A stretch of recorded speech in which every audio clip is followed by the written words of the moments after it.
जय हिंद दोस्तों, नमस्कार। बात कर लेते हैं आज के दिन भर की सारी बड़ी खबरों की, जहां सबसे पहले आपको बताएंगे दोस्तों, कट्टरपंथियों की आखिरकार नहीं चली बांग्लादेश में नहीं गली दाल। भारत की आपत्ति के बाद, भारत के धमकी के बाद बांग्लादेश ने जाकिर नाइक की एंट्री पर लगा दी रोक। बताएंगे कैसे संभव हो पाया, कैसे इस भगोड़े पर रोक लगाई गई, वो भी बांग्लादेश में मोहम्मद यूनुस की सरकार में। इसके पीछे बहुत बड़ी कूटनीतिक जानकारी है दोस्तों, जानकर आप भी कहेंगे कि यूनुस के कार्यकाल में भी भारत का प्रभाव है बांग्लादेश में। जी हां दोस्तों, तो वहीं आपको बताएंगे ऑपरेशन सिंदूर के बाद पहली बार पाकिस्तान भेजे मोदी सरकार ने 2100 भारतीय। मोदी सरकार ने लिया बड़ा फैसला। तो दोस्तों बताएंगे कैसे 12 भारतीयों को वाघा बॉर्डर पर रोक दिया पाकिस्तान ने, नहीं दी पाकिस्तान में जाने की इजाजत। जी हां, क्यों रोका इनको वो भी जानना बहुत जरूरी है। साथ ही साथ अमेरिका को लगा तगड़ा बड़ा झटका, भारत ने अपने भरोसेमंद दोस्त से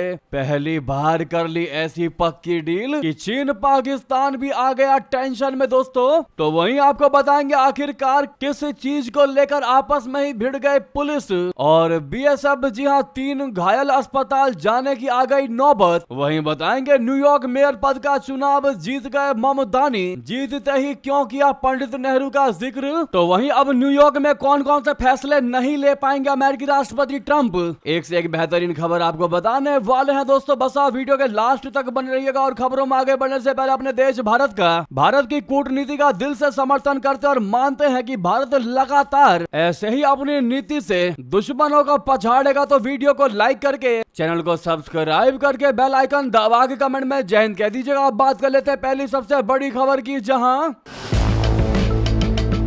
भारत में वांछित कट्टरपंथी इस्लामी प्रचारक जाकिर नाइक को लेकर बांग्लादेश की अंतरिम सरकार ने अपना फैसला बदल दिया है। अब डॉक्टर जाकिर नाइक को बांग्लादेश में प्रवेश की अनुमति फिलहाल नहीं दी जाएगी। दोस्तों प्रोफेसर मोहम्मद यूनुस की अंतरिम सरकार ने मंगलवार को हुई एक उच्च स्तरीय बैठक के बाद यह निर्णय लिया। यह बैठक गृह मंत्रालय के सचिवालय में law and order core committee की थी, जिसकी अध्यक्षता गृह सलाहकार lieutenant general retired Mohammad Zahid Alam Chowdhury ने की। कुछ दिनों पहले तक खबरें थी कि बांग्लादेश सरकार जाकिर नाइक का भव्य स्वागत करने की तैयारी में है। स्पार्क इवेंट मैनेजमेंट कंपनी नाम के एक आयोजक ने सोशल मीडिया पर पोस्ट करके बताया था कि वे डॉक्टर जाकिर नाइक बांग्लादेश टूर 2025 का आयोजन ढाका में 28 से 29 नवंबर को करने वाले हैं। कंपनी ने दावा किया था कि इस कार्यक्रम के लिए उन्हें सरकार की अनुमति भी मिल चुकी है, लेकिन भारत की ओर से तीखी प्रतिक्रिया आने के बाद हालात बदल गए। भारत के विदेश मंत्रालय ने सार्वजनिक रूप से कह दिया था कि अगर जाकिर नाइक ढाका पहुंचते हैं तो उनकी भारत को प्रत्यर्पण की उम्मीद की जाएगी।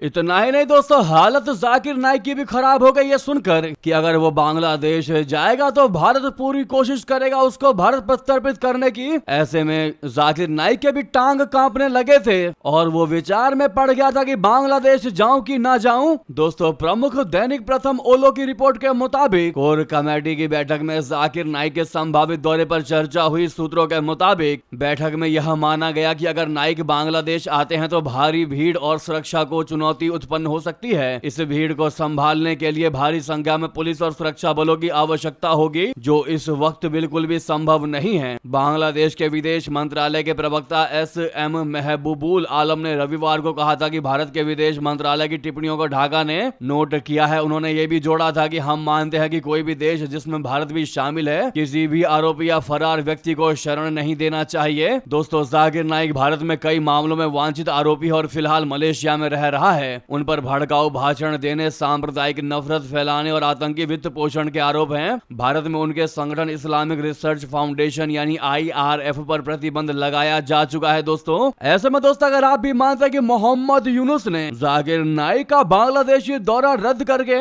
चाहे किसी भी वजह से फैसला लिया हो, अगर आप भी मानते हैं कि बिल्कुल सही फैसला लिया गया है और अगर भारत से वो डरा है तो ये डर अच्छे हैं, तो कमेंट में गुड डिसीजन लिखना मत भूलिएगा। और साथ ही साथ इस भगोड़े जाकिर नाइक पर 2 लाइन जरूर कहिएगा दोस्तों, लेकिन वीडियो को लाइक करना मत भूलिएगा। अभी तक लाइक नहीं किया है तो दबा दीजिएगा। साथ ही साथ आपको बता दें बहुत बड़ी जानकारी,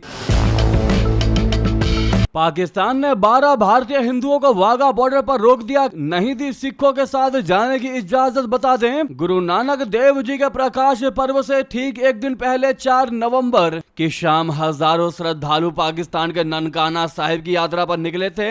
इस बीच वाघा बॉर्डर पर कुछ ऐसा हुआ जिसने एक बार फिर से पाकिस्तान पर कई सवाल खड़े कर दिए हैं। श्री गुरु नानक देव जी के प्रकाश पर्व में शामिल होने के लिए भारतीय श्रद्धालुओं का पहला जत्था पाकिस्तान गया। श्रद्धालुओं में सिख और हिंदू दोनों शामिल थे, लेकिन पाकिस्तान अपनी हरकतों से बाज नहीं आया। पाकिस्तान ने ननकाना साहिब गुरुद्वारा गए सिख श्रद्धालुओं का तो फूलों से स्वागत किया, मगर हिंदू श्रद्धालुओं को सीमा पार करने की नहीं दी इजाजत। दोस्तों, सिख श्रद्धालुओं के जत्थे में गए हिंदू श्रद्धालुओं को अपमानित करके पाकिस्तानी अधिकारियों ने वापस लौटा दिया।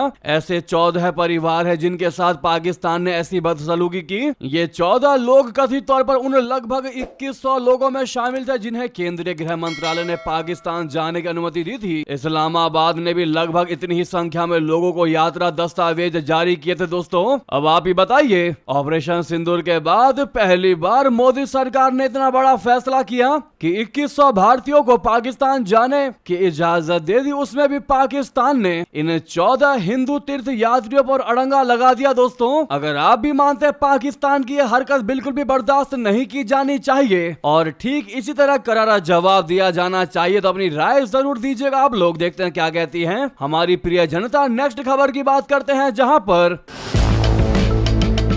भारत का सच्चा और भरोसेमंद दोस्त एक बार फिर रशिया ही साबित हुआ है। दोस्तों, रूस ने एक बार फिर बड़े काम के लिए भारत से हाथ मिला लिया है। हिंदुस्तान एरोनॉटिक्स लिमिटेड यानी HAL और रूस के यूनाइटेड एयरक्राफ्ट कॉर्पोरेशन बोले तो UAC ने बीते 27 अक्टूबर को रूस की राजधानी मॉस्को में मेमोरेंडम ऑफ अंडरस्टैंडिंग पर दस्तखत किए हैं। ये समझौता भारत में रूसी SJ-100 पैसेंजर जेट्स बनाने के लिए हुआ है। माना यह जा रहा है कि इससे अमेरिका को एक बार फिर मिर्ची लग सकती है, क्योंकि रूसी तेल ना खरीदने का दबाव डालने वाले अमेरिकी राष्ट्रपति ट्रंप को यह बात आखिर अखर सकती है कि अमेरिकी विमान निर्माता कंपनी बोइंग का एकाधिकार छीन सकता है, जो भारत में बड़ी संख्या में यात्री विमान मुहैया कराती है। दोस्तों, डिफेंस.इन की रिपोर्ट के मुताबिक HAL और UAC का यह विमान सुखोई सुपरजेट 100 का रिवॉल्व्ड मॉडल होगा। इसे री इंजीनियर्ड करके बनाया जाएगा। यह नागरिक के साथ साथ सैन्य विमान के रूप में भी जरूरत पड़ने पर थोड़े बदलाव के साथ काम कर सकेगा। इतना तो तय है कि इस डील से चीन और पाकिस्तान को भी टेंशन आवश्यक होगी। दोस्तों, जरूर होगी। जी हां, मीडिया रिपोर्ट्स के मुताबिक भारत और रूस के बीच ये डील गेम चेंजर साबित होने वाली है। इससे भारत पूरे तरीके से नागरिक विमान बनाने में सक्षम होगा। ऐसा 1980 के बाद पहली बार होगा जब AVROHS 748 प्रोग्राम चलाया गया था। जी हां, हाल ही में रक्षा मंत्री राजनाथ सिंह जी ने भी आत्मनिर्भर भारत के लिए इस डील को बड़ा कदम बताया। इस डील से नागरिक विमान बनाने वाली पश्चिम की कंपनियों बोइंग और एयरबस पर भारत की निर्भरता और ज्यादा घट जाएगी। भारत में इन दोनों कंपनियों के यात्री विमानों की हिस्सेदारी करीब 90% है, यानी कि ऐसे में इस फैसले से अमेरिकी कंपनी पर निर्भरता घट जाएगी। दोस्तों, वाकई में भारत के लिए यह डील बहुत ज्यादा अहमियत रखता है। जी हां, ऐसे में थैंक यू व्लादिमीर पुतिन लिखना मत भूलिएगा कमेंट में। अगली खबर की बात करते हैं, जहां पर कफ सिरप की तस्करी को लेकर आपस में भिड़ गए पुलिस और BSF। 3 हुए घायल, अस्पताल जाने की आई नौबत। दोस्तों, पश्चिम बंगाल में सुरक्षा बलों के बीच आपस में ही झड़प देखने को मिली। बताया जा रहा है कि प्रदेश के नदिया जिले के चौपड़ा थाना क्षेत्र में आने वाले शिवनगर इलाके में मंगलवार 4 नवंबर 2025 की शाम पुलिस और बॉर्डर सिक्योरिटी फोर्स के बीच कफ सिरप की तस्करी को लेकर झड़प हो गई, जिससे पूरे इलाके में हड़कंप मच गया। इस घटना में एक पुलिस अधिकारी और 3 लोग घायल बताए जा रहे हैं। घायलों को तुरंत ग्रामीण अस्पताल लेकर जाया गया, जहां प्राथमिक उपचार के बाद उन्हें छुट्टी दे दी गई। पुलिस ने घटना के तुरंत बाद एक BSF जवान को हिरासत में ले लिया। हालांकि पूछताछ के बाद उसे रिहा कर दिया गया। पुलिस सूत्रों के अनुसार ये पूरी घटना तस्करी की एक बड़ी खेप से जुड़ी हुई है। करीमपुर क्षेत्र से एक वाहन में लगभग 11 पेटी कफ सिरप की तस्करी करके चापड़ा की ओर लेकर जाया जा रहा था। गुप्त सूचना मिलने पर पुलिस ने शिवनगर में नाकाबंदी की। पुलिस की मौजूदगी का अंदाजा दरवाजा लगते ही तस्कर वाहन छोड़कर फरार हो गए और कप सिरप की पेटियां मौके पर ही छोड़ दी। पुलिस ने जब्ती की कार्रवाई शुरू की, तभी सीमा नगर बीएसएफ कैंप से कुछ जवान मौके पर पहुंच गए और पुलिस को रोककर सिरप की खेप को अपने कब्जे में लेने की कोशिश की। पुलिस के मुताबिक बीएसएफ जवानों ने दावा किया कि ये क्षेत्र उनके अधिकार क्षेत्र में आता है और तस्करी सीमा से संबंधित है, इसीलिए जब्ती का अधिकार उन्हें है। पुलिस ने तर्क दिया कि सूचना उनके पास थी और कार्रवाई स्थानीय थाने की जिम्मेदारी है। ऐसे में मामले की जांच हो रही है। दोस्तों साथ ही साथ आपको बता दें, न्यूयॉर्क मेयर पद का चुनाव जीतने के बाद ममदानी ने किया पंडित नेहरू का जिक्र। आव्रजन पर ट्रंप को दे दी बहुत बड़ी चुनौती। दोस्तों अमेरिका के सबसे अहम मेट्रो शहर में से एक न्यूयॉर्क में डेमोक्रेटिक पार्टी के जोहरान ममदानी ने मेयर पद का चुनाव जीत लिया है। इसके बाद उन्होंने बुधवार को ही जनता को संबोधित कर दिया। इस दौरान ममदानी ने न सिर्फ भारत के पहले प्रधानमंत्री जवाहरलाल नेहरू और भारत की आजादी के बाद उनके पहले भाषण ट्रिस्ट विद डेस्टिनी का जिक्र किया, बल्कि अमेरिकी राष्ट्रपति डोनाल्ड ट्रंप को आव्रजन के मुद्दे पर भी चुनौती दे दी। दोस्तों ममदानी ने अपनी ऐतिहासिक जीत को राजनीतिक वंश का अंत बताया और भारत के प्रथम प्रधानमंत्री जवाहरलाल नेहरू का भी जिक्र किया। उन्होंने पंडित नेहरू के ट्रिस्ट विद डेस्टिनी भाषण के शब्दों का हवाला देते हुए कहा कि आज मैं आपके सामने खड़ा हूं और मुझे जवाहरलाल नेहरू के शब्द याद आ रहे हैं। एक क्षण आता है जो इतिहास में बहुत कम आता है, जब हम पुराने से नए में प्रवेश करते हैं। आज रात हमने पुराने से नए में कदम रखा है। उनके इस बयान के बाद समारोह स्थल तालियों की गड़गड़ाहट से गूंज उठा। दोस्तों इतना ही नहीं, ममदानी ने डोनाल्ड ट्रंप को भी तगड़ी चुनौती देते हुए कह दिया कि न्यूयॉर्क प्रवासी समुदाय की मेहनत से बनाया गया, उन्हीं से संचालित और अब एक प्रवासी के नेतृत्व में चलने वाला शहर रहेगा।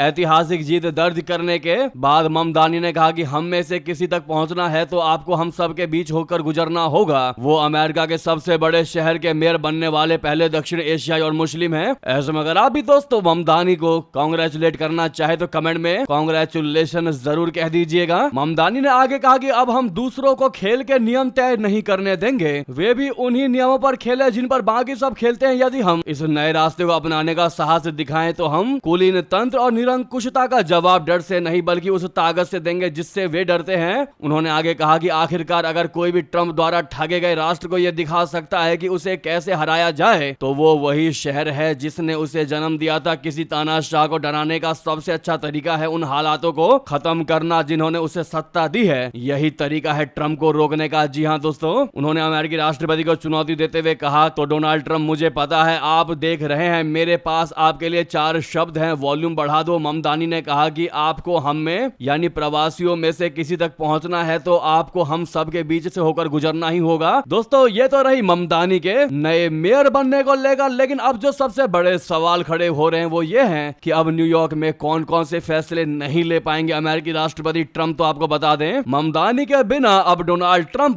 न्यूयॉर्क की शहर की नीतियां नहीं तय कर पाएंगे। शहर की फंडिंग अब रोकना आसान नहीं है। तीसरा, मेयर के काम में दखल नहीं दे पाएंगे मिस्टर ट्रंप। चौथा, मेयर को पद से नहीं हटा पाएंगे जैसा कि जनता द्वारा चुने गए हैं ममदानी। ये 4 सबसे बड़े फैसले नहीं ले पाएंगे मिस्टर ट्रंप। ऐसे में आपकी जो भी राय हो बताना मत भूलिएगा दोस्तों। तो वहीं दोस्तों ये थी की सारी बड़ी खबरें। आपको खबर कैसी लगी जरूर बताएगा दोस्तों, लेकिन रिक्वेस्ट है आप सभी से, जहां पर भी आपका ग्रुप हो व्हाट्सएप फेसबुक एक्स पर शेयर करना मत भूलिएगा। इस वीडियो को लगे हाथों वीडियो को लाइक करके इस चैनल को सब्सक्राइब करके बेल आइकन दबा के कमेंट में जय हिंद कह दीजिएगा। मिलता अगली बड़ी खबर में। बहुत बहुत धन्यवाद, बहुत बहुत आभार। जय हिंद, जय भारत।